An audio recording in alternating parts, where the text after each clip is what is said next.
Hello, hello, and welcome. Welcome to yours and mine's Cozy Corner. My name is Amanda, and on this channel, we talk about books, and more books. But hello, friends. Hope all is well. Hope you guys are safe, comfortable, and just having a good time with life. We only have one, so we better enjoy it, right? Well, today I have my handy dandy notes. And on these notes, we're going to rank Mr. Grady Hendrix. So, if you guys have seen any of my videos where I talk about horror books, then I'm certain that you've heard me mention, Brom several hundred times. But Mr. Grady Hendrix is also one of my favorite horror authors. So I have read a total of 6 books from him or by him. And so I'm going to rank them, and we're going to start off with number 6 being my least favorite. However, I did enjoy all of these books, but because it is a ranking video, one of them has to be the least favorite. So we're going to start off with number 6, and that is going to be Witchcraft for Wayward Girls. Now, this was published January 2025, 482 pages, and this is a historical fiction horror novel that involves witches and paranormal activities. So, this book is about wayward girls, loose girls, girls who grew up too fast, and they're sent to a home in St. Augustine, Florida, where unwed mothers are hidden by their families to have their babies in secret, give them up for adoption, and most of all, to forget any of it ever happened. One of the main characters in this book, Fern, meets a librarian who gives her an occult book about witchcraft, and power is in the hands of the girls for the first time in their lives. But power can destroy as easily as it creates, and it's never given freely. There's always a price to be paid, and it's usually paid in blood. Now, this book is my least favorite because I thought it was going to be predominantly about witches and witchcraft.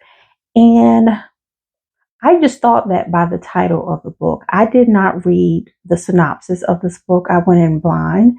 And I think that that can work in a lot of cases. But in this particular book, I think reading the synopsis would have made a huge difference. So on this list, I have on my bookshelf all but 2 of the books. And this is one of the books that I have not purchased yet because I think I need to reread it and look at the book because I can look at the book differently now. And I need to reread it and see how I feel about the book because I think again I kind of didn't give it a fair chance because I already had these preconceived notions of what the book was going to be about. So I was disappointed while reading it because this is a thick girl. This is 482 pages. So I'm waiting for X to happen. And then when X happens, I'm ready for Y and Z to happen. And it doesn't in the manner that I had created in my head. So I think that I need to reread this book and see how I feel about it at that time. Now, book number 5. This is going to be Horrorstör, which was published September 2014. This is 248 pages. It is a horror mystery book that involves ghosts and a bit of humor. Now, I believe that this was his debut novel. Don't hold me to that, but I believe it was. So in this book, something strange is happening in a furniture superstore. Every morning, employees arrive to find broken furniture, sales are down, security cameras reveal nothing, and store managers are panicking. To unravel the mystery, 3 employees volunteer to work a 9-hour dusk till dawn shift in the dead of night. They'll patrol the empty showroom floor, investigate strange sights and sounds, and encounter horrors that defy the imagination. Now, this book is set up like an IKEA store, and the book itself is so cool because it's set up like an IKEA catalog. Now, technically, they did he didn't say it was based off of IKEA, but you know, you can put two and two together. This was also a good book, and you have to forgive me. I haven't read some of these books in quite some time, so I don't remember every detail about the book, but I do remember enjoying this book. And like I said, if you don't get anything else from out the book itself is just golden. Now, this is the other book that I was saying that I don't have. The only reason I don't have the physical copy of this book is because I was hoping that it would end up on like a book outlet or something like that at a discounted rate. It has not. Is it worth the purchase? Absolutely. So I'll probably give in with my frugal self and purchase that book. Now, the next book we have is number 4 on the list, How to Sell a Haunted House. This was published January 2023. This is 419 pages. It is a horror mystery that involves paranormal activity. So we have Louise, who finds out that her parents have passed away. She dreads going home. She doesn't want to leave her daughter with her ex. She doesn't want to deal with her family home. And most of all, she doesn't want to deal with her brother Mark, who has never left their hometown, gets fired from one job after another, and resents her success. Unfortunately, she'll need his help to get the house ready for sale. But some houses don't want to be sold, and their home has other plans for both of them. I will tell you, if you do not like puppets and dolls, do not read this book. You've been forewarned. Now, I really enjoyed this book. Reading this book made me feel like I was in a 1980s movie, and I love it because, I grew up in the 80s and the 90s, and that's my thing. And Grady Hendrix does a wonderful job of just making everything just feel so nostalgic. Like, I love that about his writing. I'm like, yeah, I know that. I was there. I did that. I get it. And, he definitely knows how to do that well. Now, book number 3, The Final Girl Support Group, published July 2021, 352 pages. This is a horror, mystery, suspense thriller.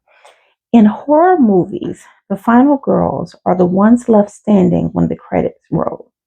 They made it through the worst night of their lives, but what happens after? This book pays tribute to some of the most popular horror films like The Texas Chainsaw Massacre, A Nightmare on Elm Street, and Scream. So in the book, we have Lynette, who is a real life final girl who survived a massacre. For more than a decade, she's been meeting with 5 other final girls and their therapists in a support group for those who survived the unthinkable, working to put their lives back together. Then one woman misses a meeting and their worst fears are realized. Someone knows about the group and is determined to rip their lives apart again, piece by piece. But the thing about the final girls is that no matter how bad the odds, how dark the night, how sharp the knife, they would never give up. Really, really, really enjoyed this book. The pacing of the book was great. Everything was great about the book. But when I say that I wanted to throat punch Lynette, she wore my nerves completely out. This is one of those books where you're rooting for somebody, but at the same time you want to choke them. Don't know how that works, but that's what I wanted to do in this book. But really, really good book. Now, I would say, unlike his other books, now I'm not talking about Witchcraft for Wayward Girls, but out of the other books that I have listed here, I feel like this one was a tad bit more serious than his other books. When you read Grady Hendrix' book, there is like this underlying humor that he has. And I got that from all of his books, except for I didn't get as much of that from this one. Um, and again, I'm not referring to the Witchcraft for Wayward Girls. That's completely different. Understand why the humor was, really not there in that one because of it was talking about such a serious matter.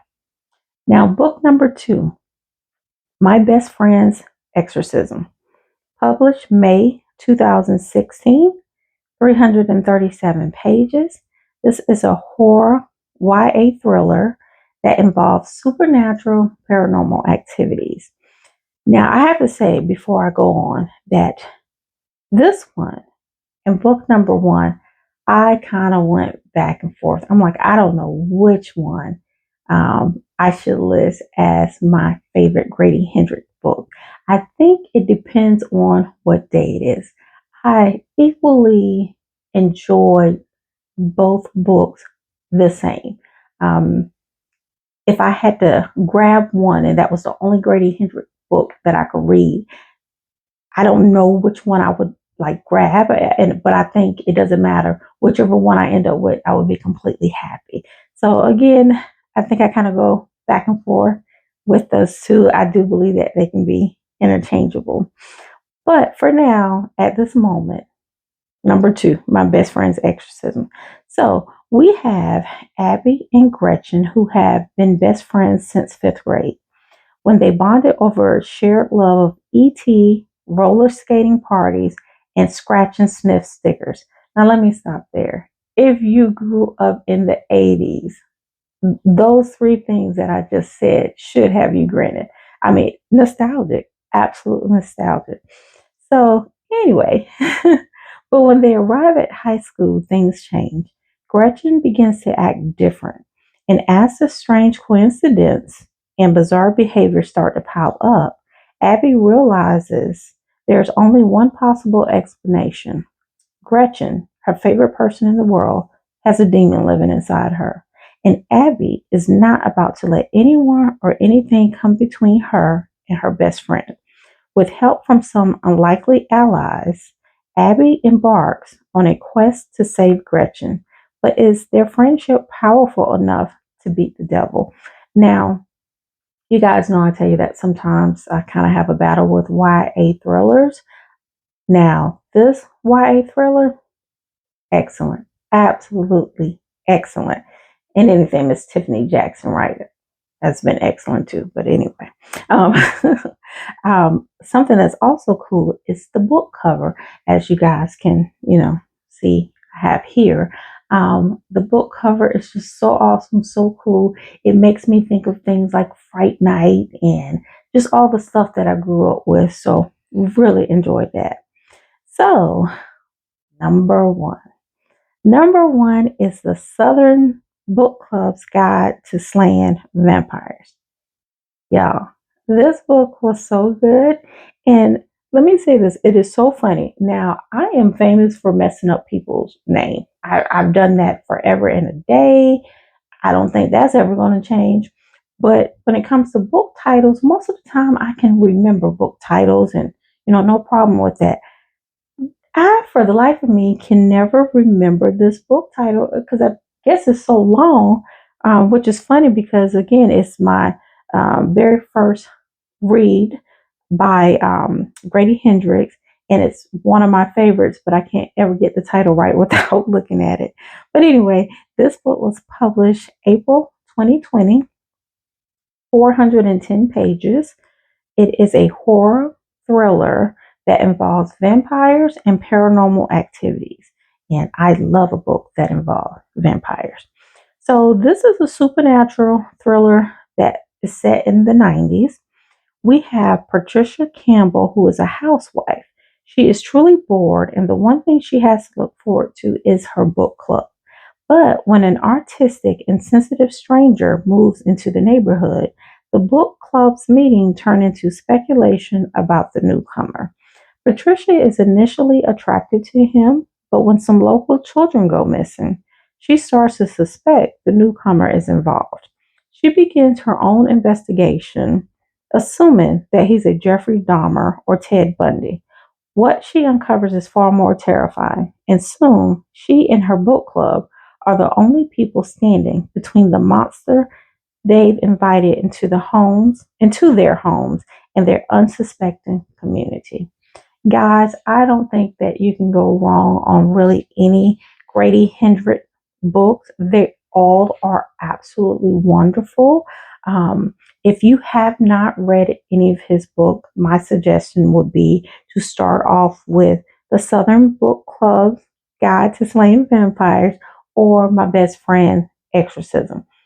Either way, I don't think that you can go wrong with them. Like I said, they are really enjoyable books. Now, one thing I would say about those two books I just named specifically is that if you have uh, issue with like a body horror, there are some scenes in both of those books, and I don't want to say too much about it, but if you have a issue with body horror, you may have a very difficult time with the scene in those two books. They hit you like if you ever read The Troop by Nick Cutter, the scene, and you know if you read it, you know the scene that I'm talking about.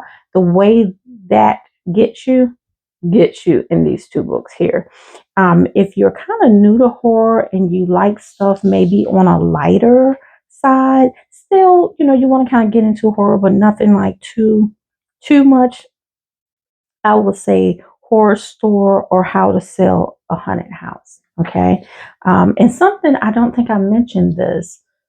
Grady Hendrix is from Charleston, South Carolina. So a lot of these books here take place in Charleston. I believe all of them take place in the South, but specifically Charleston, South Carolina. Okay, guys, so that is my ranking of the 6 books that I have read by Grady Hendrix. I hope that you guys have enjoyed the video.